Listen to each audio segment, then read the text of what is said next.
भगवान ने दुनिया बनाई कि लोग दुखी हों, इसलिए नहीं बनाई। और कोई दुखी रहना चाहता भी नहीं।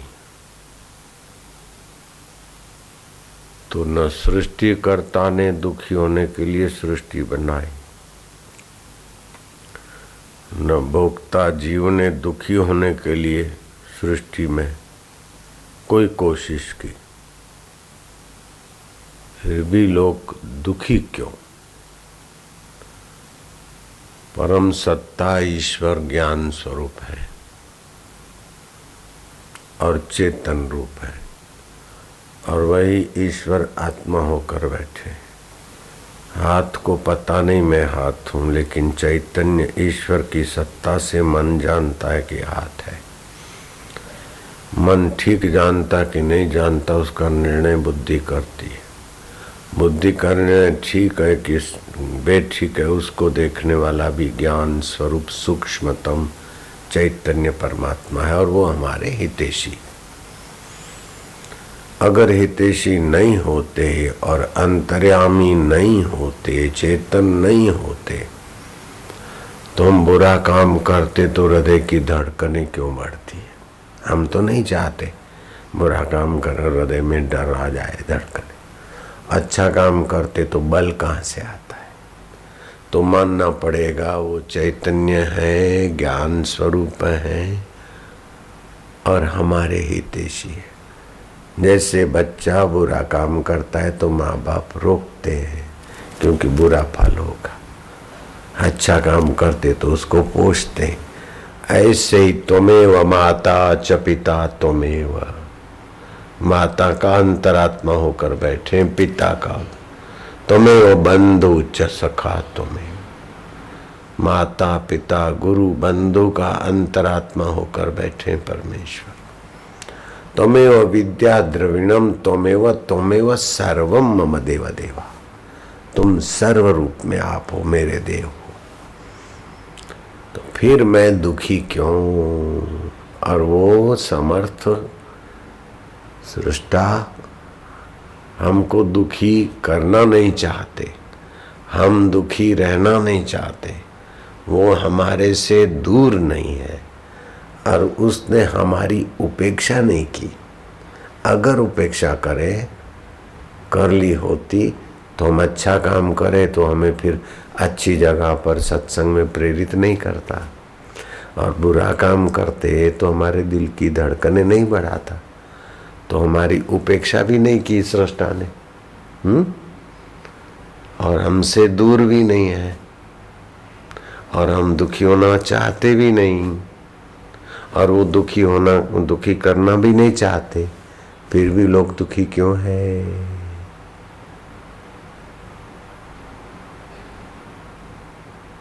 बिल्कुल साफ प्रश्न है।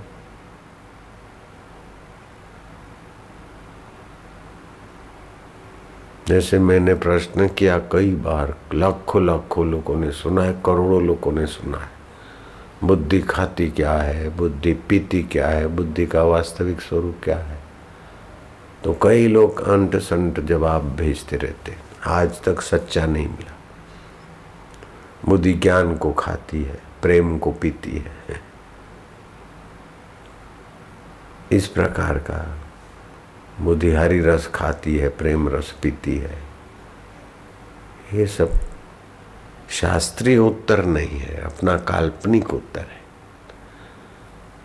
बस बात का समाधान, सच्चा समाधान मिलेगा वेद शास्त्र महापुरुषों के अनुभव के अनुसार। बोले दुखी कौन है कि जिसे विशाल तृष्णाएं है? सुखी कौन है जिसे तृष्णाएं नहीं है, आत्मा में संतुष्ट है? मूर्ख कौन है जो जगत को सच्चा मानकर वहां सुख खोजता है? बुद्धिमान कौन है जो सत्य को खोजकर उसमें विश्रांति पाता है और पूर्ण सुख को पा लेता है? पूरा प्रभु आराध्या, पूरा जाकर नाम। अपने आप का शत्रु कौन है? बोले संसारी चीजों में सुखी होने के लिए विषय विकार झूठ कपट बेईमानी करे, वो अपने आप का दुश्मन है। फिर उसी में लोभियां बनती, राग द्वेष निंदा, वो अपने आप के दुश्मन लोग ही बनाते। अपने आप का मित्र कौन है? जो अपने आत्मा की शरण जाता है। आत्मैव आत्मनो बंधु आत्मे रिपुरात्मना, ये शास्त्र आया, गीता है। बंधुरात्मनात्म तस्य ये नात्मैवात्मना जिता अनात्मनस्तु शत्रुते वर्तेत आत्म शत्रुवत्। जो अनात्म वस्तु है, परिवर्तनशील है परिस्थितियां, उसमें जो अपने को खपाता है सुखी होने के लिए, सेवा के लिए लग जाए तो अहोभाग्य है, लेकिन सुखी होने के लिए, अहम पोषने के लिए, कुछ बन के दिखाने के लिए अपने आप का दुश्मन है। आत्मा परमात्मा की सत्ता पर पर्दा डाल दिया और अपने मैं से कुछ बनकर दिखाना चाहता। तो भगवान दुखी करना नहीं चाहते, हम दुखी रहना नहीं चाहते, फिर क्यों दुख है? भगवान ने उत्तर दिया, अज्ञानेन आवृतम ज्ञानम। अज्ञान से उनका शुद्ध ज्ञान ढक गया, शुद्ध समझ ढकी हुई है। और सुनाने वाले गुरु सुना सुना के थक जाए, फिर भी इतना ढक के रखे हैं कि वो अज्ञान छोड़ना ही नहीं चाहते, राग छोड़ना ही नहीं चाहते, द्वेष छोड़ना ही नहीं चाहते, कपट छोड़ना ही नहीं चाहते, बेईमानी छोड़ना ही नहीं चाहते, धोखा छोड़ना नहीं चाहते। ऐसे अभागे लोग ही दुखी रहते हैं। अज्ञानेन आवृतम ज्ञानम तेन मोहंती जनतवा। श्री कृष्ण ने गाली दी ऐसे लोगों को, जनतवा, जीवड़े बेचारे। जैसे माँ हमारी बेवकूफ़ी पर नाराज हो जाए कि मुँह है मूर्ख गधेड़े, तो गधेड़े बोल देती है तो सचमुच गधा बनाने को नहीं बोलती, बेवकूफ़ी छुड़ाने को बोलती। ऐसे ही भगवान ने जनतवा कह दिया। तो हम जंतु की नाई भटकते रहे विकारों में, इसलिए नहीं कहा, जरा सावधान हो जाए।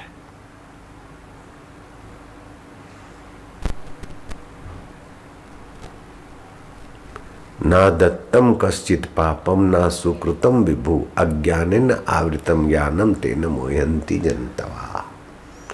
अज्ञान से उनको उनका शुद्ध ज्ञान और शुद्ध समझ दब्बू हो गई, ढक गई, इसलिए वे मोहित हो जाते। तुलसीदास ने कहा, मोह सकल व्याधि न कर मूला। मोह से सारी व्याधियां पैदा हो जाती, कर करके भी आखिर मरते दुखी होकर। इतना अज्ञान, इतनी ना समझी कि कई बार सत्संग सुना होगा कि भगवान राम जी का राज्य सुख वैभव छोड़कर, भगवान राम जी का त्याग करके कौशल्या, सुमित्रा और कैकेयी श्रृंगी ऋषि के आश्रम में जाती। और अज्ञान इतना कि लोग आश्रम छोड़कर घर में बैठ के भजन करना चाहिए। बापू ने कहा है, जो जहाँ है वहीं से लगे। अरे जो जहाँ है मूर्ख, तो बाहर न भटके वहीं से यात्रा करे। अगर जो जहाँ है तो हमने वहाँ घर क्यों छोड़ा? जो जहाँ है वहीं से यात्रा करे। तो राजा भरतरी को गुरु के पास गए, तो अज्ञान ऐसा हावी हो जाता है कि गुरु कहते कुछ है और अर्थ कुछ लगाकर लोग भटक मरते। कबीर जी ने ऐसे लोगों पर दया करके गाली सुना दी, मीठी गाली। भटक मुआ भेदू बिना पावे कौन उपाय, खोजत खोजत युग गए पांव को उस घर आए। सुख, मैं शादी करना चाहता हूँ, मैं घर रहना चाहता हूँ, मैं दुकान में रहना चाहता हूँ, मैं आश्रम में रहना चाहता हूँ, मैं शायद तलाक देना चाहता हूँ, ये चीज़ें फालतू बकवास है। सभी के गहराई में दुख का अंत और सुख बना रहे, यही चाहते। शादी करते तो सुखी होने के लिए और तलाक देते तो सुखी होने के लिए। लॉबी बनाते तो सुख के लिए, ग्रुप बनाते तो सुख के लिए, कपट करते तो सुख के लिए।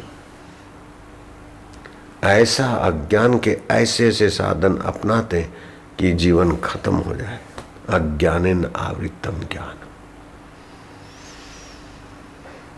तो करुणा करके अवतार भी लेते हैं और करुणा करके संतों के हृदय में भी प्रश्न और उत्तर पैदा कर देते हैं। कितनी दया है सृष्टा की।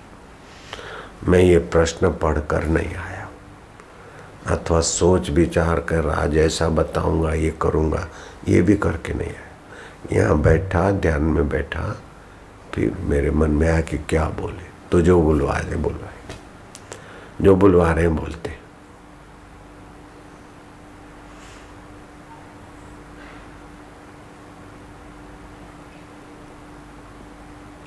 तो ये अज्ञान मिटाने के लिए भगवान के वेद हैं, शास्त्र हैं, फिर अवतार है और संतों का संग है। फिर भी हम जब तक नहीं चाहेंगे तब तक शास्त्र, वेद, भगवान और संत क्या करें। बोले भगवान तो दयालु है, संत दयालु है, तो हमको जबरदस्ती क्यों नहीं उससे बचा लेते। अगर हम झूठ बोले तो मेरी जीभ को पैरालाइज हो जाए तो मैं झूठ बोलना बंद कर देता हूँ। भगवान समर्थ है। अगर मैं बुरी नज़र से देखूं तो मेरी आंखें की रोशनी चली जाए, तो ऐसे 10, 20, 100, 200 को होगा तो सब अच्छे बन जाएंगे। अगर कोई रिश्वत लेता है तो उसके हाथ कांप कांप के पैरालाइज हो जाए तो रिश्वत बंद हो जाएगी। ऐसा भगवान क्यों नहीं करते। और लोग भगवान होते हुए और भगवान कहते कि जो भूतों को, प्रेतों को, पितरों को, अन्य देवताओं को मानते हैं तो उनकी श्रद्धा भी मैं दृढ़ करता हूँ और देवता और पितरों के और उनके तरफ से उनके मनोरथ भी मैं पूर्ण करता हूँ। तो काहे को भगवान हमारे को भूतों में, प्रेतों में, उसमें लगाते, अपनी ओर क्यों नहीं लगा देते। ये सवाल है। भगवान ने 84 लाख योनियां तो जैसा उन्होंने नियम बनाया उस प्रकार सब, जैसे एकादशी के दिन चावल खाने से भी शारीरिक और मानसिक पाप लगता है, शारीरिक बीमारियां होती। 11 के दिन चावल नहीं खाने चाहिए, शास्त्र में भी ये बात आती।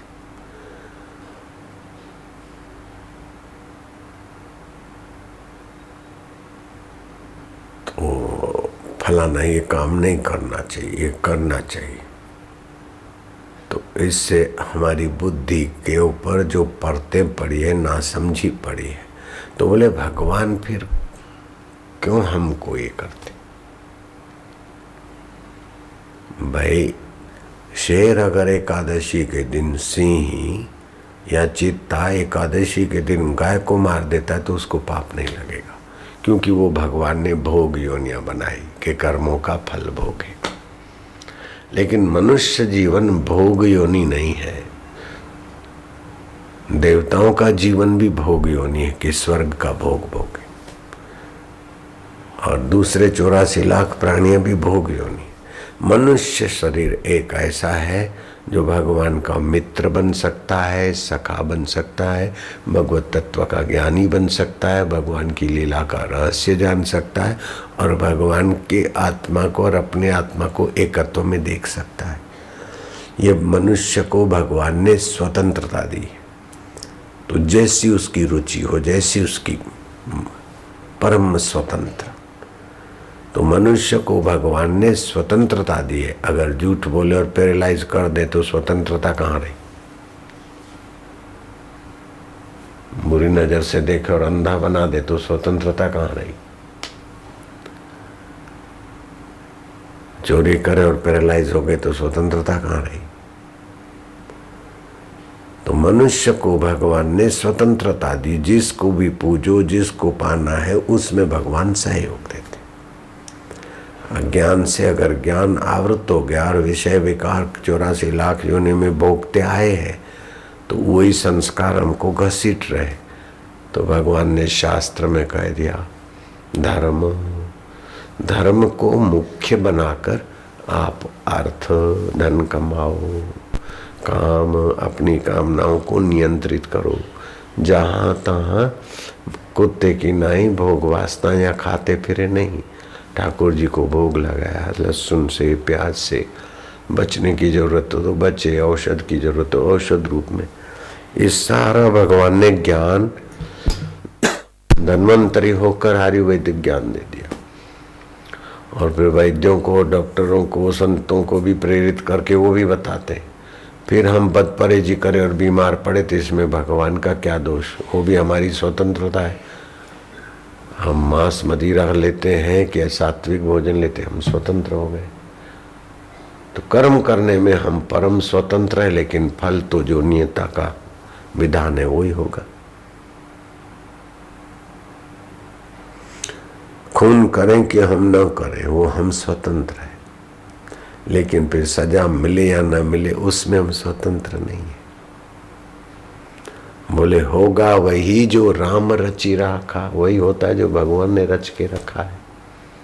को करी तर्क बढ़ावई शाखा, तर्क वितर्क क्यों करना? जो भगवान ने लिखा है वो के रहेगा। तो भगवान ने यही लिखा है, शास्त्र कहते हैं आपका किया हुआ कर्म घूम फिर के आपके लिए प्रारब्ध बन जाता है।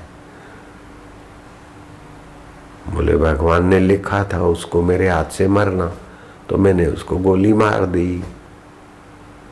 तो फिर ये भी है भगवान ने होगा वही जो राम रचि राखा, तो गोली मारने वाले को जन्म टीप अथवा फांसी की सजी, ये भी तो भगवान ने लिख के रखा है सामाजिक व्यवस्था में, तो फिर स्वीकार कर लो। बोले सब भगवान है तो मांस खाने में क्या, अथवा भागलपुर में रहने में क्या? तो भागलपुर में रह रहे के कितने लोगों ने साक्षात्कार कर लिया, कितने लोगों को ऐसा सत्संग मिल गया। हम अगर घर में रहते, दुकान पे सब भाई बोलते थे एक दिन खाली आओ हफ्ता में, शादी विधि कराई, बोले खाली शादी भी किया, घर है, सब प्रॉपर्टी है, एक दिन खाली हफ्ता में दुकान में आओ और भजन भी करो। तब भी हमको तृप्ति नहीं और गुरु के शरण गए तो हमारा काम बना और रहे। और वहां से भगाने वालों ने तो पूरा जोर मारा था। ऐसा इधर कोई जोर मारे तो तुम तो कभी मुड़ के भी नहीं देखो। ऐसा भगाने वालों ने जोर मारा था मेरे को भगाने के लिए, लेकिन मैं जानता था मनुष्य जीवन की कीमत क्या है और मैं डटा रहा। तो मुझे जो मिला है वो दुनिया जानती है, भगवान जानते। तो अपनी बुद्धि का उद्देश्य ऊंचा होना चाहिए। हलकट बुद्धि से निर्णय माँ बाप ने कर लिया तो उस माँ की बात को मैंने ठुकरा दिया, भाई ने निर्णय किया तो उनकी बात को ठुकरा दिया। पति पत्नी सासू ससुरे साले, साले के साले जोर मारते थे कि घर में रह के भजन करो। कबीर जी नहीं थे, फलाने नहीं थे। और कई भाई के दोस्त ले जाते अपने घरों में, देखो हम भी नास्तिक तो नहीं, पूजा करते ही करते, अपना काम धंधा करते, लेकिन हमारा लक्ष्य तो क्या है? ईश्वर प्राप्ति। अगर ईश्वर प्राप्ति नहीं की तो पति पत्नी होके तो मेढक भी जी रहे, कुतिया भी जी रहे, कुत्ते भी जी रहे। लक्ष्य प्राप्त कर लौट आऊंगा तो लौट भी आए। तो लक्ष्य प्राप्त हो जाए तो घर में रह के भजन करो। जो जहाँ है, मतलब जहाँ आपका अंतरात्मा है वहीं से साधना करो। अगर ऐसा नहीं होता तो बापू ने घर क्यों छोड़ा? जो जहाँ है तो मैं भागलपुर में रह के भजन करूंगा, तो ये हिजड़ों जैसा निर्णय है। थोड़ा सा कष्ट मिला, राम तीर्थ बोलते थे।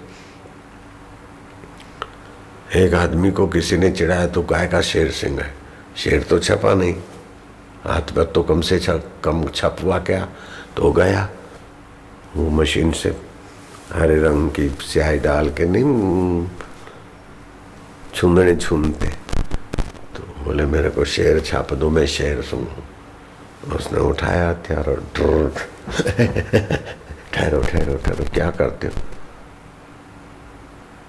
बोले शेर की कमर बना रहा हूँ। बोले पतली कमर लचकी कमर नहीं जैसी होती है, शेर की कमर तो पतली होती है, नहीं बनाओगे तो क्या घाटा पड़ता है, छोड़ लो, फिर शेर बना दो बिना कमर वाला।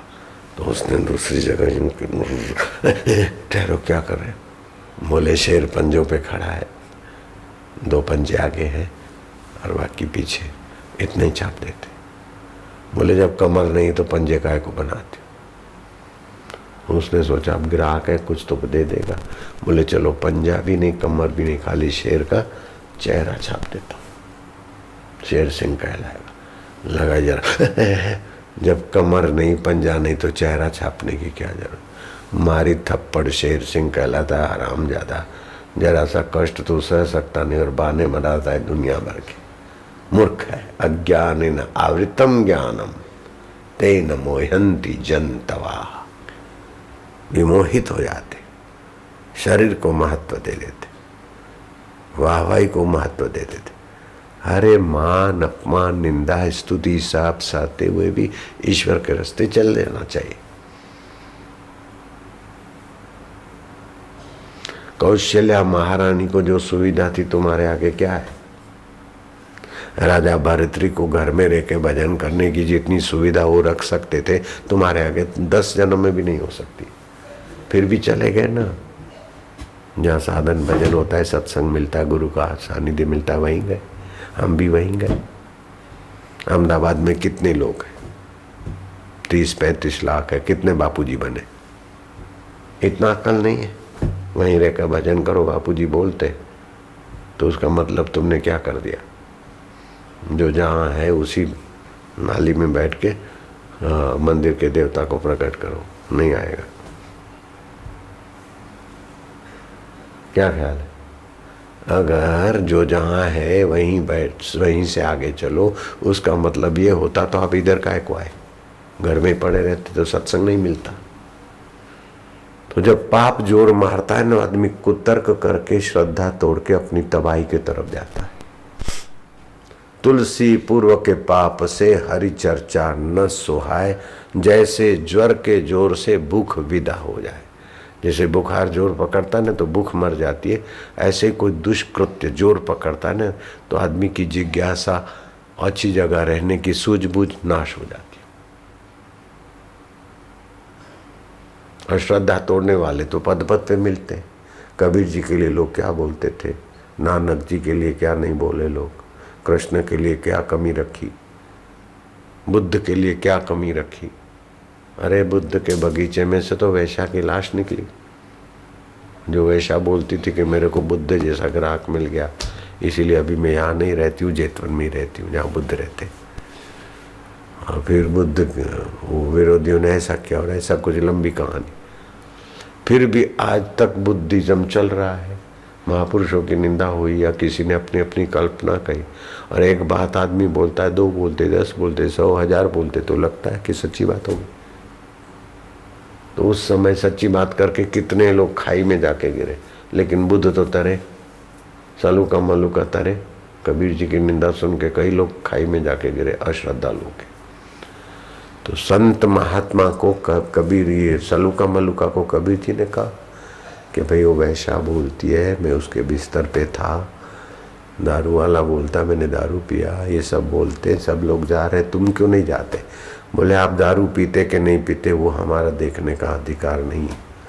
वैश्या सच बोलती है कि झूठ बोलती है, भले सच बोलती हो, लेकिन आपके द्वारा हमको ज्ञान मिलता है, आपके दर्शन से हमारी सूझबूझ बढ़ती, आपसे हमको लाभ होता है। मिठाई वाला अगर कुरूप है लेकिन उसकी मिठाई बढ़िया हो तो क्या हम नहीं लेंगे? खिलौने वाले अपने घर में खिलौना नहीं रखता है तो क्या उसके बनाए हुए खिलौने हम नहीं लेते क्या?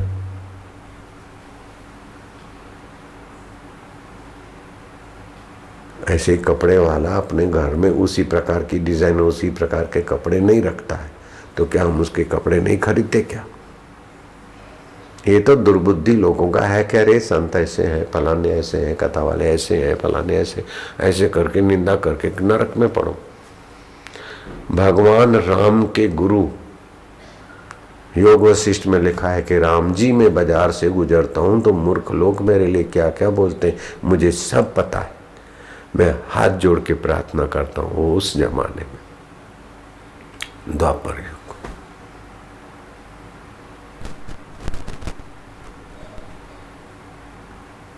कि संत में दोष न देखे, उनमें एक भी गुण है तो उसको ग्रहण करके अपना कल्याण कर ले। ये मिठाई वाला खुद मिठाई खाता नहीं, फलाना ये नहीं है तो मिठाई की दुकान पे से मिठाई नहीं लो। दूध वाला खुद दूध नहीं पीता है, लो तो उसका दूध मत खरीदो। ये तो ऐसे नालायक लोगों के तर्क हैं जो बोलते गाय तो सवारी के काम नहीं आती, क्या रखना गाय, और घोड़ा दूध नहीं देता तो घोड़े का क्या काम। हाथी तो बहुत चारा खाता है और चौकी नहीं करता तो हाथी का क्या काम।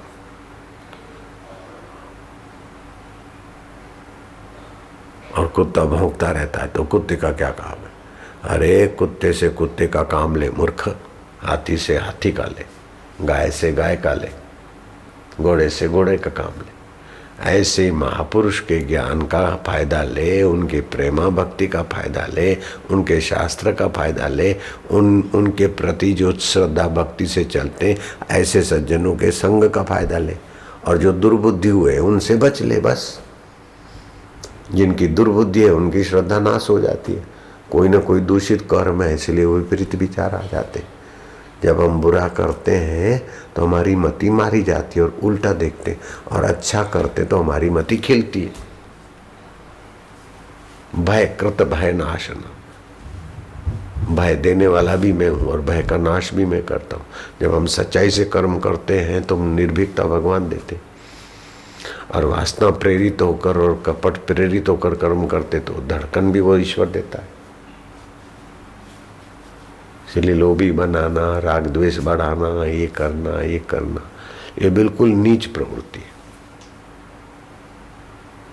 निंदा किसी की हम किसी से भूल कर भी ना करें, ईर्ष्या कभी भी हम किसी से भूल कर भी ना करें।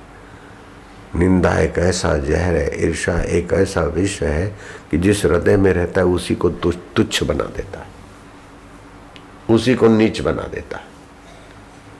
और सत्संग ऐसा महान चीज है कि जिसके हृदय में रहता है अथवा जिसके कान में जाता है उसको पवित्र बना देता है। तो सत्संग का आदर करे, काय को हल्की बातों का आदर करो।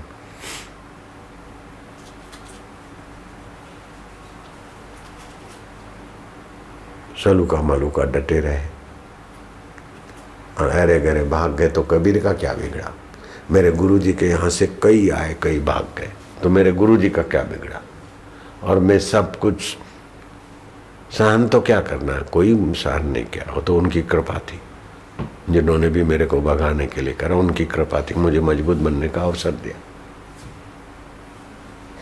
तो मैं डटा रहा तो मुझे घाटा क्या पड़ा। तो गीताकार ने कह दिया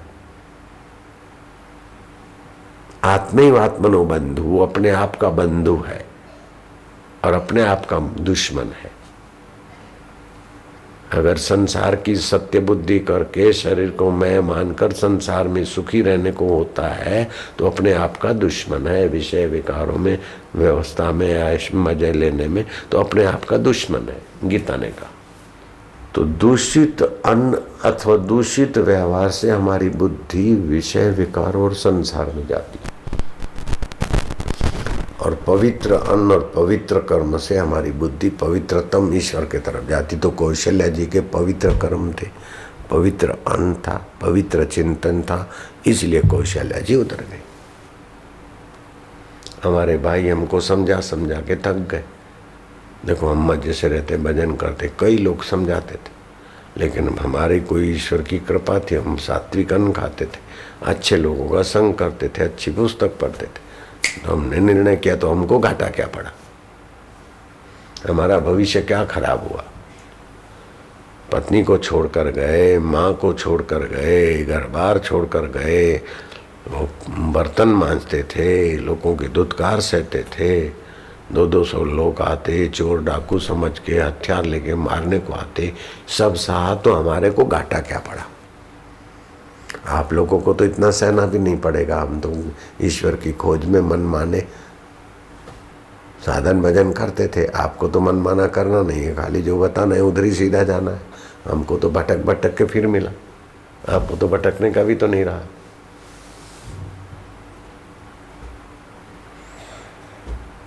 तो तुम्हारे प्रश्न का उत्तर मिल गया तुमको? जो मैंने प्रश्न सुनाए थे उसका उत्तर मिल गया? संतोष है? प्रश्न भी उसी प्रभु ने प्रकट कराए थे, उत्तर भी वही देते। चैतन्य स्वरूप, ज्ञान स्वरूप, हमारे हितैषी है कि हे राम जी, एक तिनखा भी मिटाना होता है तो प्रयत्न करना पड़ता है। ये तो त्रिलोकी की सत्यता मिटानी है, इसलिए दृढ़ अभ्यास करना चाहिए। एक तिनखे को भी मिटाना है, एक ईंट को भी हटाना है, मिटाना है, तो उसके लिए भी कुछ करना पड़ता है। जन्म जन्म की वासना और मान्यता और राग द्वेष त्रिलोकी में भटकाने वाला, उसको हटाने के लिए दृढ़ अभ्यास की जरूरत है। राग द्वेष मनुष्य की शक्ति का ह्रास करता है। राग द्वेष में आदमी निंदा कर देता है, और है सब में एक परमेश्वर ब्रह्म। फिर निंदा करने से शक्ति का ह्रास होता है और जगत की सत्यता घुसती। हे प्रभु आनंद दाता, ज्ञान हमको दीजिए, समझ हमको दो, शीघ्र ही सब दुर्गुणों से दूर हमको कीजिए। निंदा किसी की हम किसी से भूल कर भी ना करें, ईर्षा किसी से हम कभी भी भूल कर भी ना करें। लेकिन पुरानी आदत है ईर्षा करने की, निंदा करने की, तो अभ्यास, सावधान रहे, अभ्यास करें। हो जाए गलती तो तुरंत सावधान हो जाए। निंदा तो ऐसा विष है कि विष को भी मात कर दे। जहर जिस बोतल में रहता है उस बोतल का कुछ नहीं बिगड़ता, जो पीता है उसको मारता है। लेकिन निंदा तो जो करता है ना, उसी का हृदय खराब करता है और सुनने वाले का भी मन और विचार बिगाड़ता है। समझते हैं, यूं करते हैं, लेकिन सावधान नहीं है, अभ्यास नहीं है। निंदा करने का, अपना गुरु बनाने का गंदी आदत वो मनुष्य को बहुत तुच्छ बना देती। और जहाँ भी 5-25 होते वहाँ ये होता ही रहता है। राग द्वेष निंदा गुटबद्दी। इसलिए वशिष्ठ जी कहते हैं, राम जी, राग और द्वेष ही चित्त के दोषों को पुरुषार्थ करके हटाना चाहिए। और जिस किसी की बातें सुनना, करना, जगत की सत्यता घुसेड़ना अपनी खोपड़ी में, ये हीन मनुष्यों के लक्षण है, तुच्छ आत्मा के लक्षण है। भगवान कहते हैं, महात्मनस्तु माम पार्थ, जो महान आत्मा है। तुच्छ आत्मा किसको बोलते? जो तुच्छ चीजों में, तुच्छ विकारों में अपने समय शक्ति को नष्ट करता, वो तुच्छ आत्मा है। जो तुच्छ वस्तुओं में, तुच्छ बातों में, तुच्छ विकारों में, निंदा स्तुति में अपना समय शक्ति नष्ट करता है, वो तुच्छ है। और जो मध्यम कर्म में अपना समय शक्ति खर्च करता है, वो मध्यम आत्मा है, मानव आत्मा है। लेकिन जो शुद्ध परमात्मा के निमित्त सेवा कार्य और परमात्मा के निमित्त ही सोच विचार शक्ति का उपयोग करता है, उसको भगवान ने कहा, महात्मनस्तु माम पार्थ, वो महान आत्मा है। तो मनुष्य के हाथ में ही है। सामान्य मनुष्य आत्मा रहो, तुच्छ आत्मा बनो, महात्मा बनो। पवित्र जगह पर रहते अगर तो राग द्वेष नहीं छोड़ते तो तुच्छता पीछा नहीं छोड़ती। काय को तुच्छ आत्मा बनना?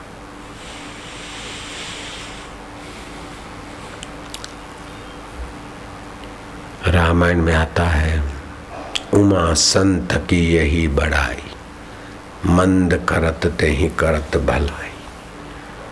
जो सज्जन और संत हृदय की यही बढ़ाई है कि कोई अपना मंदा करे फिर भी अपन उसकी भीतर से भलाई चाहो।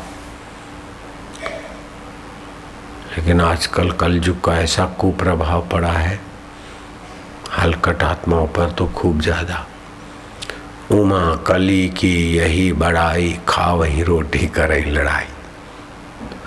रोटी खाएं और उसका जो रस बने, जो ब्रह्म चिंतन में लगना चाहिए, वो ऐसा है वो ऐसा है, राग द्वेष लॉबी बनाकर तबाह हो रहे मूर्ख लोग।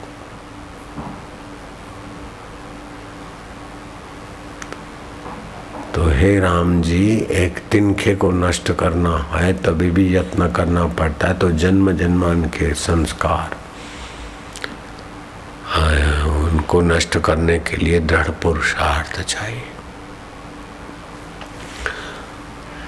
लोग क्या समझते हैं कि पुरुषार्थ का मतलब है कि बस पैसे कमा लो, मकान बना लो, ये कर लो।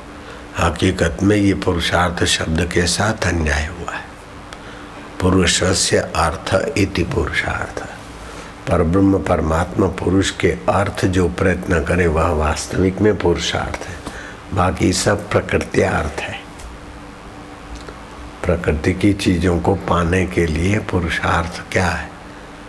वास्तव में पुरुषार्थ तो परमात्मा पुरुष में, ईश्वर में जगने का प्रयत्न का नाम ही पुरुषार्थ है। बाकी सब रोटी अर्थ है, नौकरी अर्थ, पैसा अर्थ। पुरुषार्थ तो वही है, परमात्मा सुख पाने को ही वास्तव में पुरुषार्थ कहेंगे। अरे कि मैं पुरुषार्थ करके वहाँ पहुँच जाऊँगा, लंदन अमेरिका पुरुषार्थ करेंगे, हिमालय पहुँच जाएंगे। ओ, ये पुरुषार्थ नहीं है, ये यात्रार्थ है। यात्रार्थ कोशिश किया। परमात्मा को पाने के लिए अगर हिमालय जाते हो तो पुरुषार्थ हो गया, नहीं तो यात्रार्थ हो गया। सारी कोशिश यात्रा अर्थ हो गया, रोटी अर्थ हो गया, वाहवाही अर्थ हो गया। अरे इसने पुरुषार्थ किया, बड़ा प्रसिद्ध हुआ। पुरुषार्थ नहीं, वाहवाही अर्थ है। तो मरने वाला शरीर प्रसिद्ध हुआ तो क्या जख मार लिया? मरने वाले शरीर को सुविधा मिल गई तो क्या खाक मिला? अपने अमर आत्मा को पाने का प्रयत्न ही वास्तविक में उस पुरुष को पाने का प्रयत्न ही पुरुषार्थ है। तो पुरुष कैसे है? बोले परम अभ्यास योग युक्तेन चेतसा नान अन्यगामिना। परम पुरुषम दिव्यम। परम पुरुष है, दिव्य है।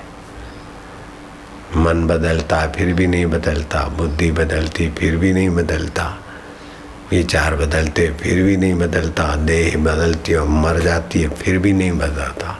वह परम पुरुष अपना आत्मदेव परमेश्वर है। उसके अर्थ जो प्रयत्न है वो पुरुषार्थ है। बाकी सब रोटी अर्थ, हवाई अर्थ, यात्रा अर्थ, निंदा अर्थ, ये सब उसी में। सबको बोल देते पुरुषार्थ। शब्दों के साथ तो अन्याय होता ही रहता है। जिसने महान राज्य पाया, इस धरती का नहीं आत्मराज्य पाया, उसको बोलते महाराज। दास कबीर चढ़ो गढ़ ऊपर, राज्य मिलियो अविनाशी। विनाशी गद्दी नहीं, अविनाशी आत्मा में स्थिति को बोलते।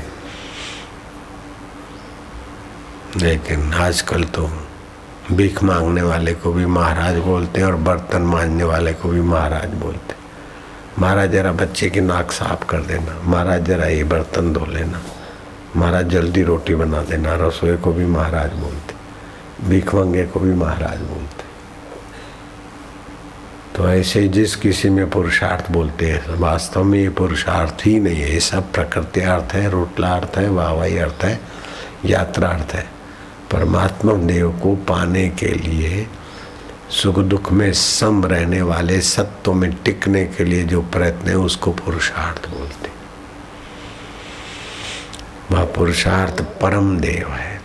ये देवी देवता जो दिखते हैं उनमें भी वो आशीर्वाद देने का सामर्थ्य परम देव में, इसलिए पुरुषार्थ को परम देव बोलते हैं।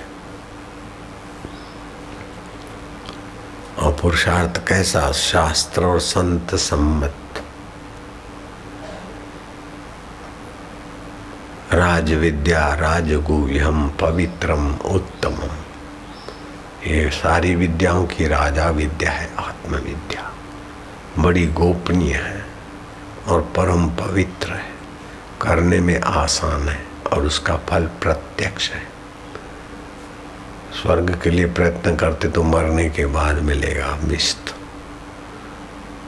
अमुक तपस्या करो तो बाद में फल मिलेगा। लेकिन इसका तो सत्संग सुनते सुनते, परमात्मा का विचार करते करते अंतःकरण फलित होने लगता है परमात्मा सुख और ज्ञान से, माधुर्य और मस्ती से। इसीलिए लाख काम करोड़ काम छोड़कर सत्संग का पुरुषार्थ करना, सत्संग में बताया हुआ पुरुषार्थ करना चाहिए। राग द्वेष मिटाकर, कूड़ कपट बेईमानी जो छोड़ जानी है चीजें, उनके लिए बेईमानी करना। अन्य क्षेत्रे कृतम पापम तीर्थ क्षेत्रे विनश्यति। अन्य जगह पर किया हुआ पाप तीर्थ क्षेत्र में नाश हो जाता है। तीर्थ क्षेत्रे कृतम पापम वज्रलेपो भविष्यति। तीर्थ क्षेत्र में किया हुआ पाप वज्रलेप हो जाता है। तो तीर्थ किस भूमि को बोलते? बोले तीर्थी कुर्वन्ति तीर्थाणी। जिन्होंने आत्म पुरुषार्थ करके आत्म तीर्थ में गोता मारा है, ऐसे पुरुष जहाँ रहते हैं वो जगह तीर्थ हो जाती। गुरु निवास परम तीर्थ, परमात्मा निवास परम तीर्थ, परमात्मा प्रागट्य जहाँ हुआ वो भी तीर्थ है। और परमात्मा को पाने वाले महापुरुष जहाँ है वो भी तीर्थ, काशी क्षेत्र है। ऐसा पुरुषार्थ जिसने किया, आत्मा को जान लिया, ऐसे महापुरुष जिस पानी को देखे वो पानी गंगा जल, जिस वस्तु को देखे वह वस्तु प्रसाद, जिस व्यक्ति पर दृष्टि डाले वो व्यक्ति भी धर्मात्मा पुण्यात्मा के पुण्य को पाता है। अरे आत्मा साक्षात्कारी गुरु अगर मुर्दे के धुएं को भी देखते न तो उसकी दुर्गति रुक जाती है, नीच योनियों में या नरकों में नहीं जाता। तो ऐसा पुरुषार्थ करके सत्संग सुनना चाहिए और सत्संग के द्वारा दिव्य पुरुषार्थ करके अपने आत्मा परमात्मा का चिंतन ध्यान करना चाहिए। हमारा क्या होगा, हमारा भविष्य में क्या होगा। अरे मुर्दे को प्रभु देता है कपड़ा लकड़ा। ईश्वर के लिए प्रयत्न करो तो तुम्हारा भविष्य की चिंता तुम क्यों करो, ईश्वर करते हैं। हमने कभी नहीं सोचा कि हम क्या खाएंगे, फेंक दिया, फिर भी कभी नहीं सोचा क्या खाएंगे, कि फेंक भी दिया और किसी से मांगेंगे भी नहीं। ऐसा करके बैठ गए तो क्या कमी रही बोलो। लगता है कि मेरे को भूख प्यास है, मेरे को कोई कमी है, लगता है क्या? जब ईश्वर के लिए चलते हैं तो ईश्वर की तो सारी सृष्टि है। व्यक्ति की जैसे छाया व्यक्ति के अधीन है, ऐसे प्रकृति तो पुरुष के अधीन होती है। मेरा हाथ मेरे चैतन्य के अधीन है, उसी की सत्ता से उठेगा। यहाँ सत्ता बंद करूँ तो एक पड़ गया। उस परमात्मा में आए तो फिर भविष्य की चिंता क्या करना।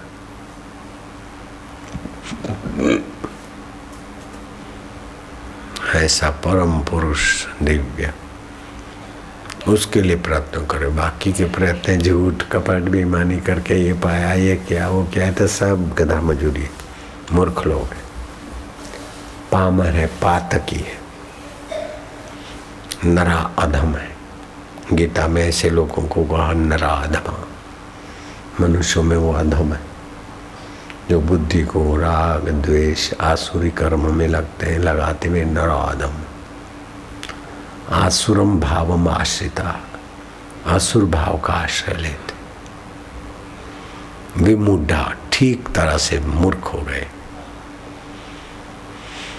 विमूढ़ा नानुपश्यन्ति, वो विमूढ़ लोग मुझ चैतन्य स्वरूप को, शांत को, सम को आत्म रूप से नहीं देख सकते। विमूढ़ा नानुपश्यन्ति, पश्यन्ति ज्ञान चक्षुषा, ज्ञान की आंख से मुझ परमेश्वर स्वभाव को जानते।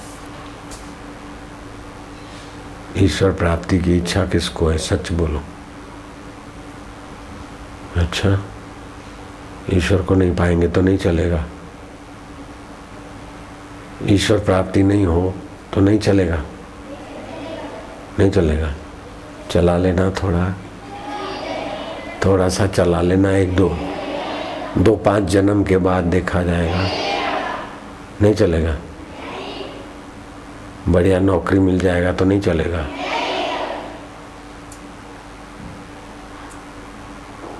बड़ा धंधा मिल जाए तो नहीं चलेगा, बड़े पहलवान बन जाओ तो नहीं चलेगा। ला, ईश्वर प्राप्ति के बिना नहीं चलेगा। दुनिया की दूसरी चीजें मिल जाए तो क्या घाटा, नहीं चलेगा। ईश्वर प्राप्ति करना ही चाहिए। और जो नहीं करते हैं वो बुद्धिमान है ना, मूर्ख है। हाँ, इतना तो बच्चे भी जानते हैं। लोग जो ईश्वर प्राप्ति के लिए प्रयत्न नहीं करते वो कौन है? मूर्ख है। ऐसा मूर्ख था एक मूर्ख शिरोमणि राजा अंद्रग। राजपाट तो खूब था उसका, लेकिन मर गया तो काचिंडा हो गया। दूसरा वीआईपी मूर्ख था राजा अज। मिथिला का राज तो था, बिहार में है मिथिला, बिहार में है ना, तो बिहारी मर गए रहे राजा, बिहारी राजा मिथिला के मर गए रहे तो यमराज सुनाए रहे ना। 1000 वर्ष का सांप डेंडू अजगर बनने का, वो बन गए। राजा तो थे बिहार के बड़े प्रसिद्ध, और हर 5 साल में वोट नहीं मांगते थे। एक छत्र सम्राट रहे, फिर भी मरने के बाद अजगर बन गए। अच्छी चूहा खाए, मेढक खाए, मरा हुआ जानवर खाए। वो कभी मिले ना मिले, और फिर बिल में जा रहे थे, सो किसी ने देखा, पकड़ो पकड़ो, मारो मारो, तो डंडे मार दिए राजा अज को। तो राजा बन गए तो क्या है? ईश्वर प्राप्ति के बिना मूर्ख ही तो रहा, अपने हृदय में ईश्वर को नहीं देखा, और सब पढ़ा लिखा बड़ा राजा हो गया तो क्या खाक छाना। तो तुम भी बन जाना नेता, ईश्वर प्राप्ति छोड़ दो। मंत्री बन जाना, नहीं चलेगा। सेठ बन जाना, सेठ नहीं चलेगा।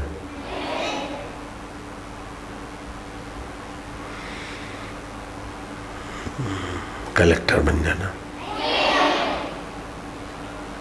ईश्वर प्राप्ति के बिना नहीं चलेगा काम। ठीक, ये तो पुण्यात्मा है, अक्ल वाले लड़के। पक्की बात है। आप लोगों को तो चल जाएगा। आप लोगों को तो चल जाएगा, ईश्वर प्राप्ति के बिना काम चल जाएगा। तुलसीदास जी बोलते हैं, दूसरे शास्त्र बोलते हैं कि आकाश को चादर की नहीं लपेट के कोई बगल में डाल देवे, लेकिन ईश्वर ज्ञान के सिवा उसका सब दुख नहीं मिट सकता। और ये भी कहा कि वारी से, बालू से कोई तेल निकाल देवे, आकाश को कोई चादर की नहीं बगल में लपेट ले, फिर भी ईश्वरीय सुख और ईश्वरीय ज्ञान और ईश्वरीय शांति के बिना दुख नहीं मिटेंगे, कर्म बंधन नहीं कटेंगे।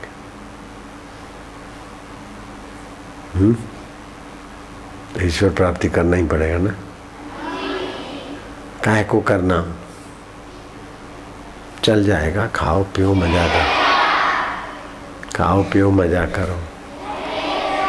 मजा है सजा, सच्ची मजा ईश्वर प्राप्ति में है। ओम नारायण नारायण नारायण। संसार में कोई चीज में असफल आदमी हो गया तो सफल का फल क्या? जिस चीज की सफलता मिली वो सेवा करके करने का राग मिट जाए। तो सफलता उसकी ठीक है, लेकिन सफल होने के बाद भी राग नहीं मिटा, फिर से वही गद्दी वही कुर्सी चाहिए, तो जीवन सफल नहीं हो रहा है। अच्छा समझो विफल हो गए तो कि ये ईश्वर की कृपा है कि संसार की आसक्ति आकर्षण मिटाने के लिए ईश्वर जल्दी अपने शरण में लेना चाहता है। ईश्वर जल्दी हमारी आध्यात्मिक उन्नति करना चाहता है। अगर सफलता मिली तो वाहवाही में भटक न जाएं, और लगभग लोग भटक जाते वाहवाही में, सफलता का उपभोग करने लग जाते। सफलता का उपभोग करने से आदमी संसार की आसक्ति में फंसता है, दम पछाड़ा करके जल्दी बुढ़ा हो जाता है। संसारी सफलता ऐसी। और फिर देखो कौन पूछता है, रिटायर लाइफ में कौन पूछता है। तो दुनिया की सफलता सेवा करके करने का राग मिटाने के लिए है, और विफलता दुनियादारी में विफलता मिले तो वैराग्य जगाने के लिए। सफलता राग मिटाने के लिए, और विफलता आई तो वैराग्य जगाने के लिए कि जो एक दिन छूट जाने वाला है वो ईश्वर ने दिया ही नहीं। भगवान कृष्ण ने भागवत में उद्धव को एक कथा बताई कि अवंती का नगरी उज्जैन एक ब्राह्मण था। वो अपना ब्राह्मण का जो कर्तव्य है ब्रह्म को जानने का, वो छोड़कर वैश्य वृत्ति से रहता था एक दुकान की, और उसमें वो ब्राह्मण सफल हुआ, पैसा कमाया। तो पैसा कमाकर शांति और भजन के तरफ लगना चाहिए वो नहीं लगा, और बढ़ाया तो सफल हुआ, लेकिन करने का राग मिटा नहीं, करने का और लोभ धन का इकट्ठा करने का और बढ़ा। ये भागवत में कथा है। तो करने का राग बढ़ते लोभी ब्राह्मण, पैसा पैसा पैसा, न सत्संग न सुमरण न दान न पुण्य, और में खपे खपे में इतना स्वभाव लोभी हो गया कि मुंजी आदमी कुटुंबियों के लिए भी मुसीबत हो जाता है। समय पाकर धन तो बढ़ा, लेकिन घर में अशांति और मित्रों में भी विद्रोह हुआ। राज सत्ता में भी उसके लोभ और धन की अधिकता का खबर पड़ा तो राजा ने टैक्स वैक्स ऐसे डाल दिए, अधिकारियों ने फंसा दिया। जब अधिकारियों ने फंसाया और कुटुंबी विपरीत हुए तो चारों तरफ से गिरा, तो शत्रुओं ने भी जोर मारा। तो उज्जैनी का ब्राह्मण ने देखा कि मेरा प्रारब्ध चहुं ओर से विपरीत हो रहा है। आखिर उस ब्राह्मण की ऐसी दयनीय स्थिति थी कि कुटुंबी भी उससे रूठ गए। करने का राग नहीं मिटा तो ईश्वर कैसी कृपा करते कि जबरदस्ती सामने वाले की।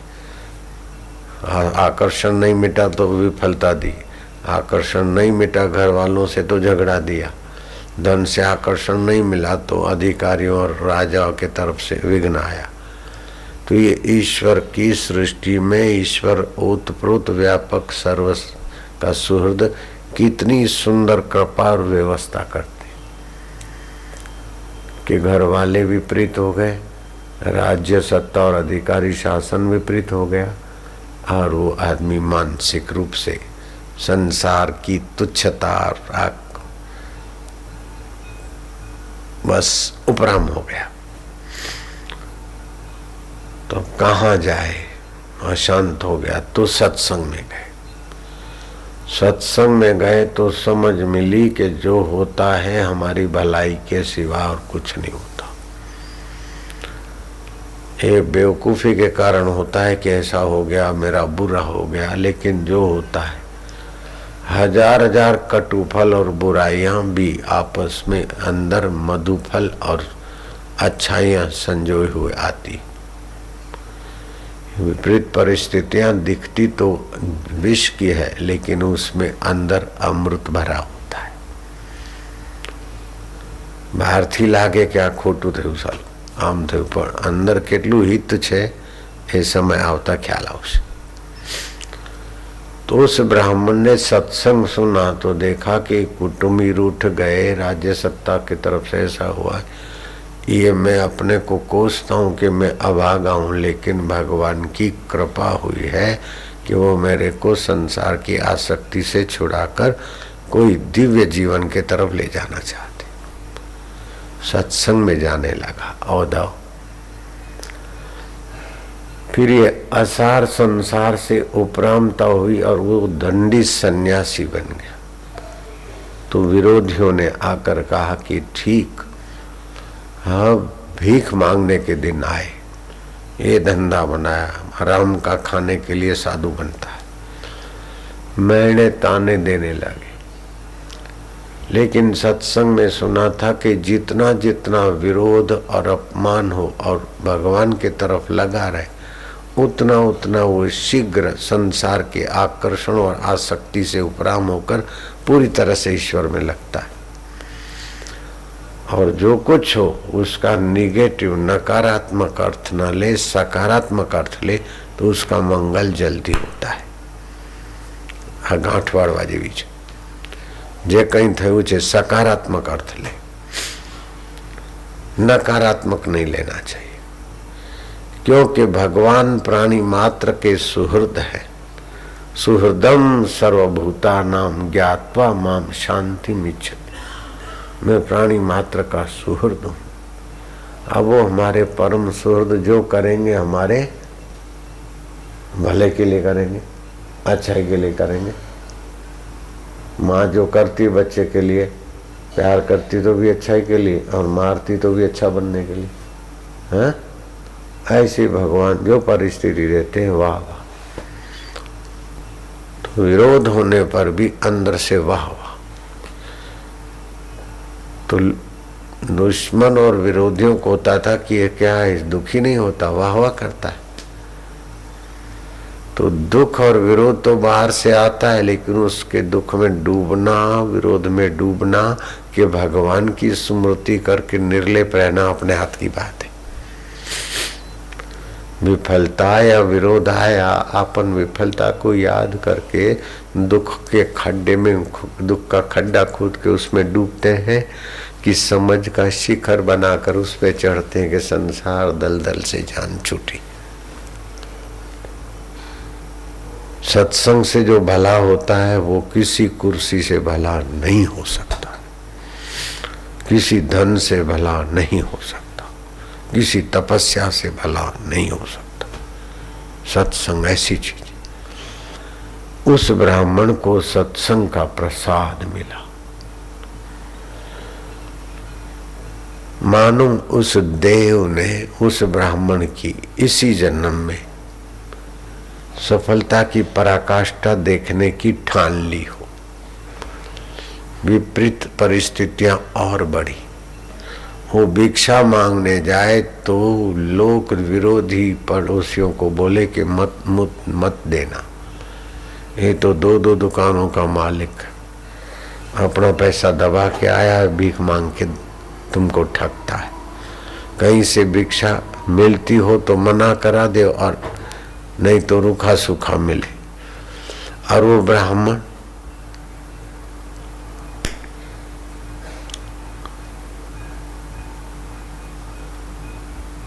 सरिता के किनारे आकर अपने भिक्षा पात्र में बैठ के खाने को सोचे, इतने में वो महीने देने वाले वहां भी आके धमकते। हे मफतिया, हे मफतिया। फिर भी सत्संग की समझ से कि कहते तो शरीर को कहते, मन को कहते, मान अपमान होता है मरने वाले का। मुझे तो सत्संग से पता चला कि मान स्वप्न है, अपमान भी स्वप्न है, दुख भी स्वप्न है, सुख भी स्वप्न है, निंदा भी स्वप्न है, वाहवाही भी स्वप्न है।